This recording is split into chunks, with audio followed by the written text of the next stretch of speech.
शिवाजी कोण होता या पुस्तकावर बंदी घालण्याची आमदार संजय गायकवाडांनी मागणी केली आहे। तसंच कॉम्रेड गोविंद पानसरे यांच्यावर मरणोत्तर गुन्हा दाखल करावा अशी अजब मागणी सुद्धा त्यांनी केली आहे। केवळ बंदीच नव्हे तर या पुस्तकाच्या छपाईशी संबंधित डीटीपी ऑपरेटरला अटक करावी, प्रकाशकाची मालमत्ता जप्त करावी, लेखक गोविंद पानसरे यांच्यावर मरणोत्तर फौजदारी गुन्हा दाखल करावा अशी अजब आणि आक्रमक मागणी त्यांनी केली आहे।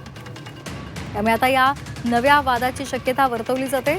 संजय गायकवाड यांनी मध्यंतरी आक्रमक विधान केलेलं होतं आणि त्यामुळे सर्व स्तरातून त्याचा निषेध व्यक्त केला जात होता। मात्र आता पुन्हा एकदा त्यांनी अजब मागणी केली आहे।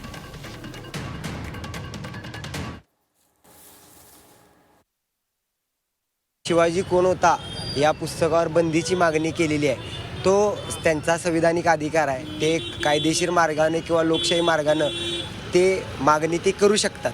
पण पानसरेंवर जो मरणोत्तर गुन्हा दाखल करण्याची जी मागणी त्यांनी केलेली आहे, हा प्रकारच मी पहिल्यांदाच ऐकला आहे। म्हणजे कदाचित अशा पद्धतीनं हास्यास्पद प्रकार कुणीतरी केला असेल, पण माझ्या माहितीनुसार हा पहिलाच प्रकार आहे। ज्या विचारसरणीनं कॉम्रेड गोविंद पानसरेंना जिवंतपणी त्रास दिला, त्यांची हत्या केली, तीच विचारसरणी ते शहीद झाल्यानंतर सुद्धा त्रास देते आहे।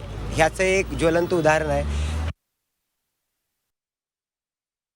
ज्या अर्थी आमदारांनी, त्यातही सत्ताधारी आमदारांनी ज्या अर्थी मरणोत्तर गुन्हा दाखल करा असा शब्द वापर केला आहे, त्या अर्थी त्या आमदाराच्या बुद्धीची कीव करावी का असा एक प्रश्न आमच्यासमोर उपस्थित राहिलेला आहे।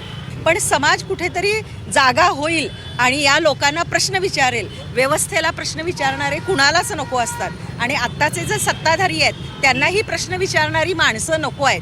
मग प्रश्न विचारणारी माणसं न तयार होण्यासाठी काय करता येणं शक्य आहे? अशा अनुषंगानं जे करता येणं शक्य आहे ते करण्याचे प्रयत्न हे सातत्यानं करताना दिसत आहेत।